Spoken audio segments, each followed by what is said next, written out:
2 years ago, I attended a White House roundtable on modernizing government technology, where I met with White House officials, including Matt Lira and Jared Kushner, who at the time headed the Office of American Innovation.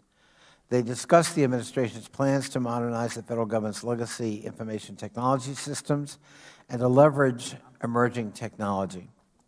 I found myself agreeing with many of the IT goals set forward by this administration: moving to the cloud, using technology to improve customer experience, finding ways to incorporate machine learning and improve agency processes, and prioritizing cybersecurity to make our nation more secure.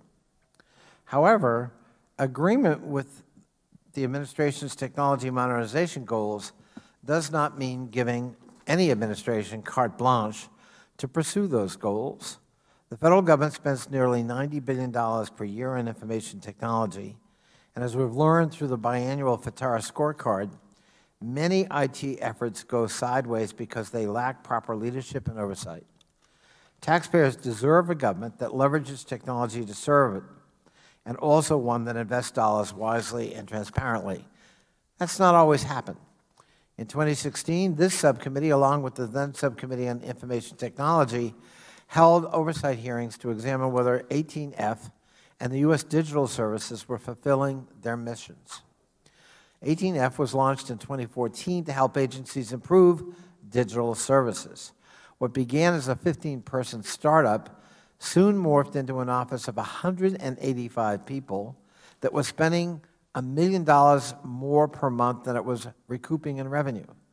This subcommittee is conducting oversight to ensure that other IT modernization efforts don't have the same problems or develop the same bad habits.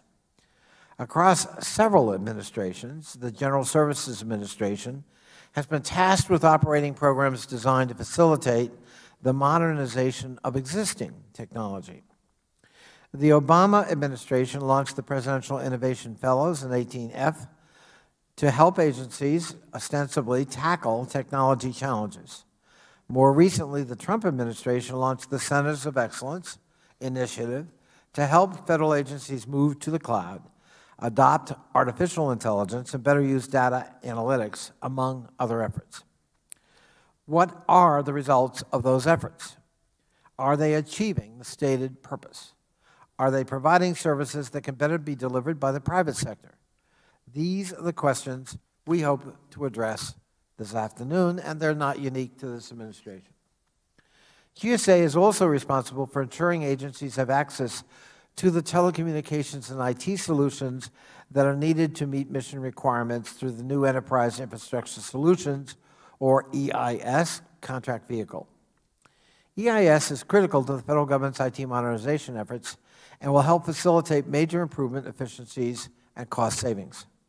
However, to take advantage of the lower prices and modern technology offered under EIS, agencies must move off of networks, that's WORX, the current and outdated telecommunications contract. This transition is easier said than done. GAO reported that the previous transition to networks was plagued with delays and ended up taking 33 months longer than anticipated. These delays eventually led to an increase of course, $66.4 million in costs to GSA and an estimated $329 million in lost savings because agencies continued to order services from a predecessor contract even after improved services were available through networks at generally lower prices. I'm concerned, and I know the ranking member shares this concern, that agencies are now repeating the same mistakes in the transition to EIS, which will result in a greater cost to taxpayers. GSA is also working to simplify certain government purchases by establishing a program for all agencies to procure commercial products through an online marketplace or e-commerce portal, a requirement in the fiscal year 2018 National Defense Authorization Act. The online marketplace could allow those with agency purchase cards to use an online portal more efficiently to buy office supplies and some information technology goods that are under the micro-purchase threshold of $10,000. While making these types of transactions simpler is a shared goal, GSA must work with agencies and stakeholders to ensure that we're not introducing unneeded risk across the government. Would an online marketplace make it easier for agencies to purchase counterfeit goods, foreign manufactured telecommunications equipment that has been deemed a threat to national security, such as 5G by Huawei, or other IT goods with inadequate cybersecurity protections? This subcommittee needs assurance that GSA is appropriately considering the consequences of letting agencies purchase cheap, potentially counterfeit goods or products with supply chain risks. We must ensure that GSA has a plan to mitigate those risks in the development of a desirable plan, the online marketplace. GSA plays a key role in helping federal agencies modernize their IT systems and leverage technology to deliver better services to our taxpayers.